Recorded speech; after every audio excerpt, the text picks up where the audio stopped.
Hi, my name's Kim Barnett.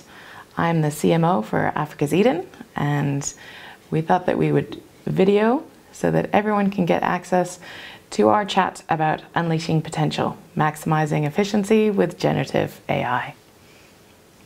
This is a general introduction to generative AI for those that haven't used it before, similar to ChatGPT, Bard, and the like. Generative AI is just a fancy way of saying anything that AI generates. This can be art, writing, audio, video, any of those different things that AI is making something unique that didn't exist previously. I assure you that almost everyone that's listening to this has used AI before, whether you know it or not, because if you shop on Amazon or if you have a Netflix account, anything that's referring you to things that you might want to watch or buy next is using AI models. So generative AI just takes prompts, which we'll talk about a bit later, to create unique content. According to HubSpot, AI can save employees up to 2.5 hours a day on menial tasks.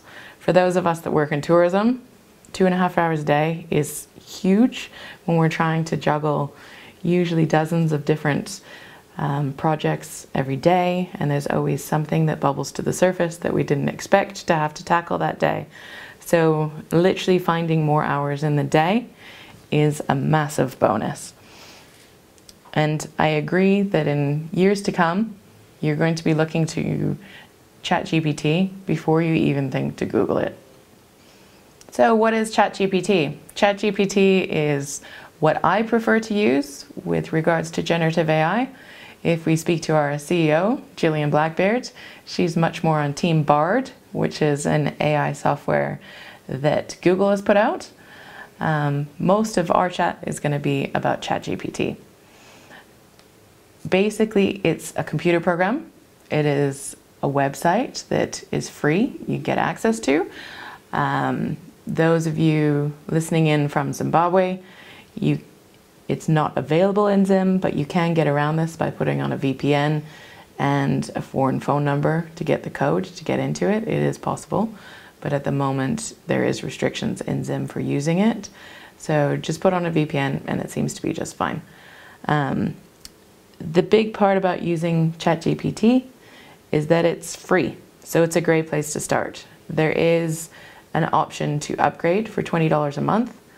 However, I use ChatGPT easily 15, 20, even more times a day, and there's only been 3 or 4 instances where I felt that I should be paying for it. The main issue being that sometimes it gets clogged, and those that pay are bumped to the top of the list. This is usually for our time zone here in Africa when the east coast of the States gets online, and then sometimes it's just jam-packed and then you can't get into the system, or it's really, really slow. And so it's up to you. I would say use it for a few months, see how much you use it, but I doubt that you'll need to go and pay for it. Also with ChatGPT, it has a huge, huge database. Basically all of the internet, but it is limited to anything up to September 2021 as of this time of us recording this video. I'm sure that's going to change, but for those that deal more with statistics and want referencing, that's when Bard, Google's Bard, might be better, and why Gillian prefers it. If you're dealing more with writing, doing social media, doing emails, doing blog posts, anything to do with written copy, then I much prefer ChatGPT. It's also a very fast thinker. You can get 1,000 words of copy out within less than a minute, which obviously would have taken you at least an hour previously, even if you knew your topic. And ChatGPT is conversation-based. You don't need to learn how to code. You don't need any fancy lingo. You would talk to it just like you would talk to a friend, an assistant, or a colleague that's in your office. In some ways, it actually does feel like you've got somebody to bounce ideas off of. So with regards to ChatGPT, it is a productivity partner. I can't explain the ways that you can use it because, I will explain a few ways, but every day I'm finding new forms of how ChatGPT can make life just a little bit easier and improve on business. I do hear a lot of people being nervous about AI taking over their jobs, making people irrelevant. Personally, I don't think that this is going to be the case. I think it's very similar arguments that we all had in the 90s about the fact that tourism is a personal business. We need to relate with our guests. And today, there's no ways that any of us could do our jobs without access to the internet. Certainly, in the same way that the internet just shifted how we work a little bit, I think it's going to be the same way with AI. Now, AI is incredibly user-friendly, and it does increase productivity, but I'd also say that it increases creativity, because for those of us that do write a lot, in whichever form, even if it's just writing emails every day, it can be hard to get over those hurdles of just being creative. It also is a problem solver. It does end up being like having a sounding board in your office. For those of us that work remotely quite often, it does feel like you've got another person to bounce all those ideas off of and just kick you into action a little bit. So the main focus of this is to see how ChatGPT can be a valuable addition to your toolkit, and it will make your tasks easier and more efficient. The more that you use it, the more that you'll get used to using it, but it is very easy right from the get-go. So what is a prompt? A prompt is literally just a name that generative AI gives for an instruction or a question that you're asking. You don't need any type of fancy lingo. Whether you want to say, please will you, give me 10 suggestions, how can I do this? It's anything that you're feeding into that computer program to ask it to do something. It's a command, but you write it just like you would talk to any person. So a poor prompt. Poor prompts still work, keep in mind. And when you first start out using ChatGPT, you'll have plenty of poor prompts. They will still work, but the better you are at doing prompts, the quicker and easier your day will be. Keeping in mind, there is now people getting paid hundreds of thousands of dollars for a career to be prompt engineers and to train people's AI. The more that you use ChatGPT, the easier it will get, because it also starts to learn what you want to give it out. But a poor prompt is vague, and it doesn't ask, it asks for current information. Keeping in mind what I said, that for ChatGPT at least, at the moment, it only has access to information up to September 2021. If you ask it, what is the weather like in Victoria Falls today? It will answer you back and say, I'm sorry, I can't answer that because I only have information up to this date. I've found in the past with Bard, it will make things up. So that's why I personally don't like Bard, but I'm not as familiar with it because I didn't like it from the get-go for just giving you an answer, whereas I prefer the fact that ChatGPT will admit when it can't do something. If you ask in your prompt too much information at once, we'll talk about it a bit more later on, about breaking it down into smaller details, called progressive prompting, and that works much better. Saying that, if you ask your ChatGPT account, write me a 10,000 word novel, it will write it. It probably won't be any good or be on the line of what you're thinking, but it will write it. So a poor prompt also doesn't include any detail about exactly what you want. Conversely, a good prompt, it gives context. You can even cut and paste something that you've done before and ask it to write in a similar tone, a similar voice. A good prompt answers all the questions. It says the what, the why, the where, the how. You can say, I will write this for a magazine article. I'm writing this for a social media post. This is an email to an agent based in America. Whatever, the more that you tell it about what the use is, what the aims are, the better it will put it out. And I always like to break down projects into bite-sized pieces. And then as you go along, each of those pieces, it gets better and better because it's fine-tuning exactly what you want. So here's an example of a poor prompt. Just tell me what tourists can do in Man. Here's what ChatGPT generated in about 3 seconds. Now, when we refer back to, is ChatGPT going to take over our jobs? Keep in mind that you know your business better than anyone else. You will know then if this is accurate information. You'll know if it's the voice that you like to put out for your business. You'll know if it's got the tone that you like for your business. You know which products you sell and which ones you don't.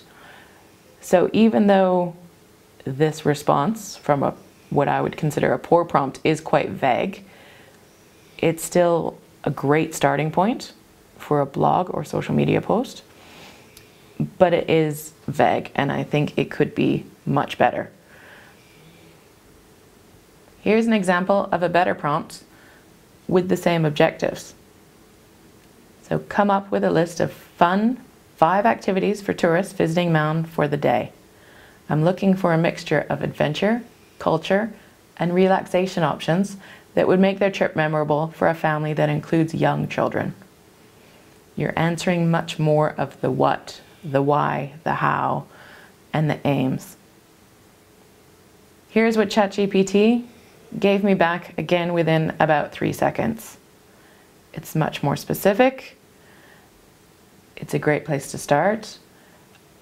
Again, you know your own business, so you would know if these are products that you sell, ones that you endorse, and potentially you could elaborate more on these things or add in others if you want. You can also cut and paste this response and say, instead of having 5 different things to do, I would like a list of 3 or 10. Or you can ask ChatGPT to elaborate and make each of them 200 words long. It's up to you how far you want to go with it and what the purpose is. So the benefits of generative AI for all of us tourism professionals, it greatly enhances efficiency. So it can get complex tasks, it can save you time, it can save you effort. And a big part of it, for me at least, is that it gives you a bit of a kick to get over those writer's block hurdles sometimes.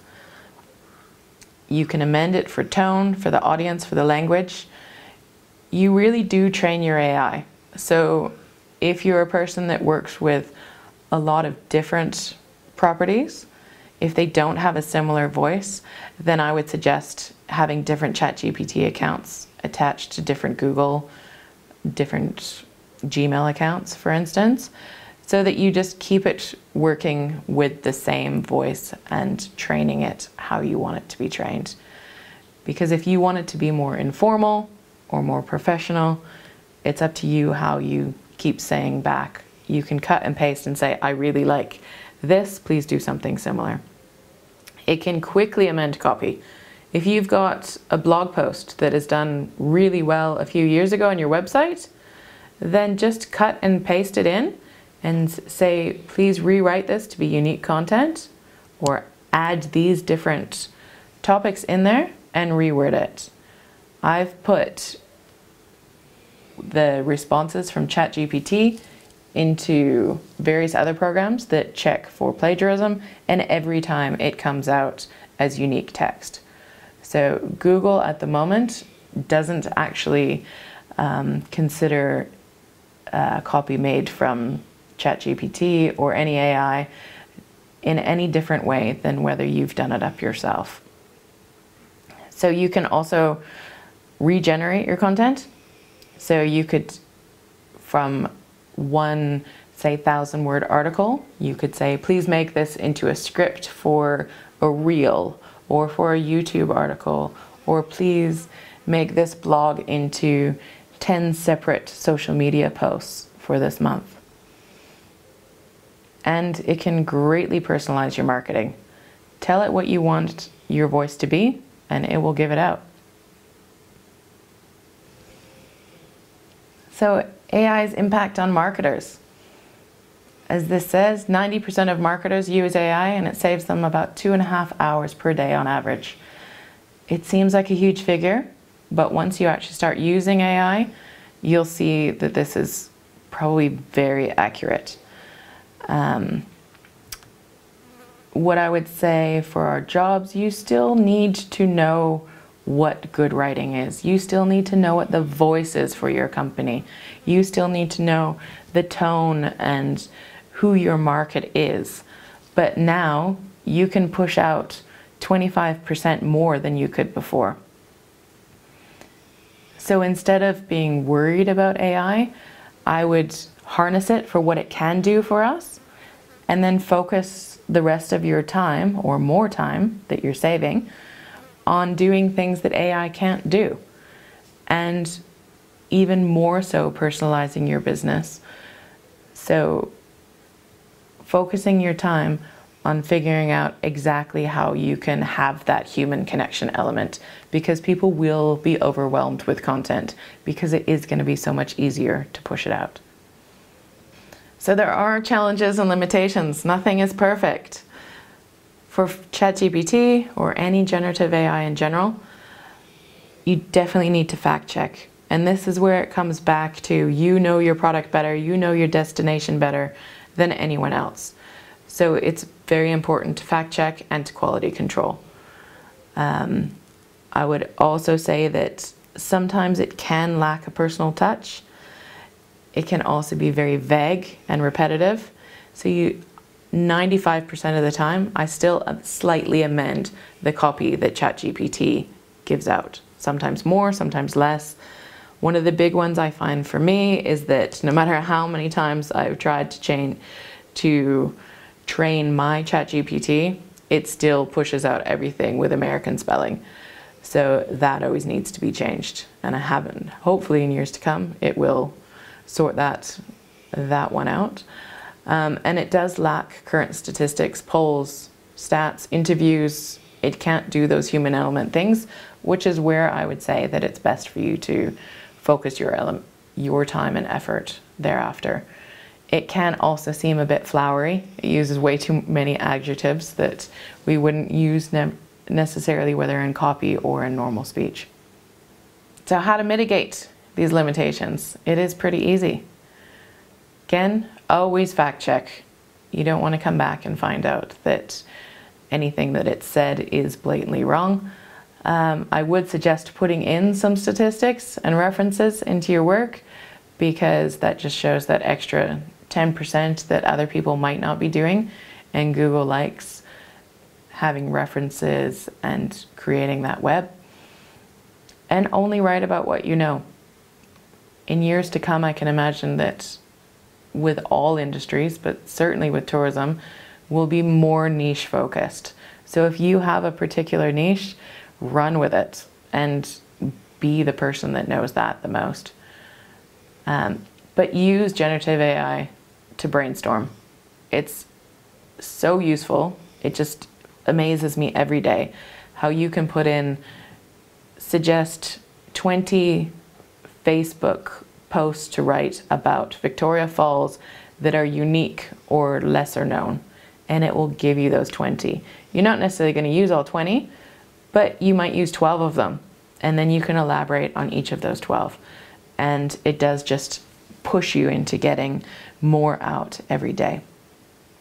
Now, progressive prompting or incremental prompting, this has saved me loads of times once getting used to it. And it is just breaking a bigger project down into smaller steps. So if you have to write, if we're going to say a blog post, then you can first start saying, I would like 10 blog post ideas about food in the Kasani area. And then you find out the title that you like from that. And then from there, you say, write 5 subtitles that could go into the same article. And once you're happy with those 5 that you're getting, then you can break it down into writing for each of those subtitles, rather than just asking it to write a 1,000-word article, for instance, from the get-go. Just breaking down a project into smaller pieces. And you can keep going back and reworking it. You can say, rewrite the previous post with a different tone of voice, or add humor. It's funny, the jokes that it will come back to from a computer. So here are some ways to incorporate generative AI into your daily tasks. And every day I come up with new ways. But these are the ways that, for myself, I'm saving loads of time. Now, for me personally, customer reviews often gives me quite a lot of anxiety. You're always worried when you read them that whether you did everything right. And, you know, for those that answer them, it's not always the most fun part of your day. But saying that, it's incredibly important. And it's important to make sure that each of them is emotive, thanking people, and that they're unique. Nobody wants to read the same management response that's just obviously cut and paste again and again. If you just take the review that's been put out and say, please write a management response to this review from this platform for this company. You can say, please make it emotive, please make it sympathetic, please make it funny. Any of those things. You can give more context if you know the client. It will give you out the management response. This saves a huge amount of time and effort. And yes, you're still going to go in and change it slightly, but you could probably do 10 times the amount of reviews in the same amount of time that you could before. Ideation for blog posts. You know, bouncing ideas, brainstorming. It's like having a whole room full of people to bounce ideas off of, even when you work alone. Writing scripts. I've spent many days writing scripts for my husband's videos, and now you can get a script together in proper script format within seconds. Using progressive prompting, using the incremental prompting, feeding it as much information as you can from how long you want it to be, who the customers are, what the aims are. The more you put in, the better it's going to be. Rewording emails. This is a big one. It can respond to any of your emails. It can keep, once you train it for your voice. I find this very useful when it's late at night. I'm a mom and have various jobs, and sometimes you're answering emails 9, 10, 11 o'clock at night when your brain is not firing on all cylinders, and you don't want to make typos, and you want to make sure that you've answered all the questions. Now in ChatGPT, you can just write out what you want to say in bullet form, and it will spit out in a cohesive email what you want to answer. You still want to read it, you still want to potentially amend it so that it's not in American spellings, but you can get way more done. You can say, please make this email more professional, please make this less formal, please add humor, whichever you want. Local language translation, it can work just like Google Translate. I always recommend telling your customers that you're using a translation app, just so that they know in case anything's a bit wonky or too formal or too informal.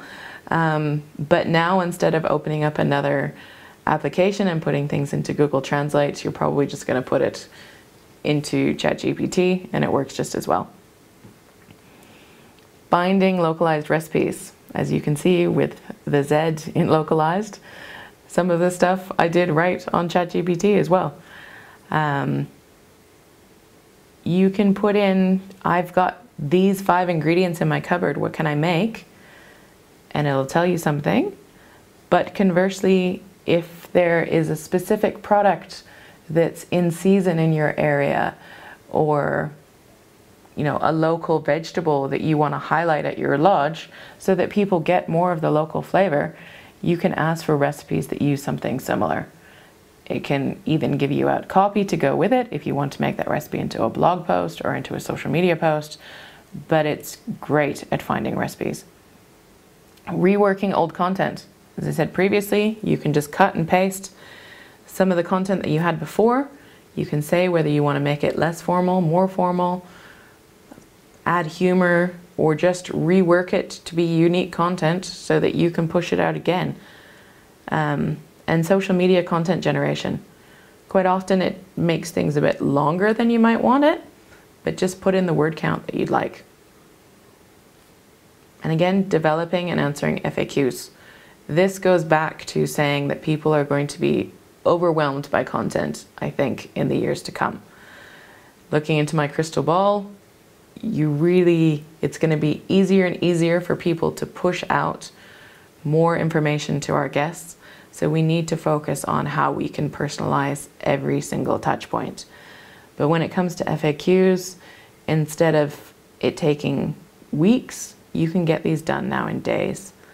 I would break it down into parts using the progressive prompting, but you can say, write 10 categories for FAQs for my property.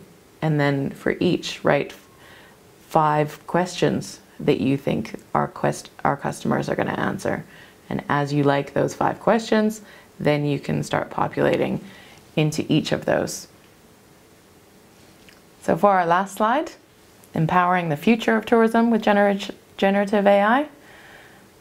I can't say it enough. I really think that generative AI, ChatGPT, Bard, and there's so many others, it's going to enhance your job. It's never going to replace it. Again, you know your business, you know your niche, your destination better than anyone else. So use these tools. Don't be scared about them. It does unlock a massive amount of potential. It can enhance your creativity. I don't think it's going to take it away. It just gets over those hurdles of writer's block, and it streamlines the mundane tasks so that you can spend more time working on higher level things. You can tailor your customer interactions. You can make everything that you do with your guests more unique, because you can now have more time to personalize things to people with young children, older children, multi-generational travel. Whichever your niche is, you can now spend more time on crafting better things that are tailored more specifically to them. But it doesn't have the empathy that only you will have and the human insights. So you must actually use it, but don't rely on it. It can become obvious, people that just copy and paste straight from ChatGPT right now, and change it so that it is your voice and amend it so that it's how you need. Thanks. That's come to the end of our chat. Please do reach out to any of our team at Africa's Eden, or me specifically if you've got any questions or comments. Kim B at africaseden.travel if you want to email. Otherwise, reach out on WhatsApp anytime. Chat soon.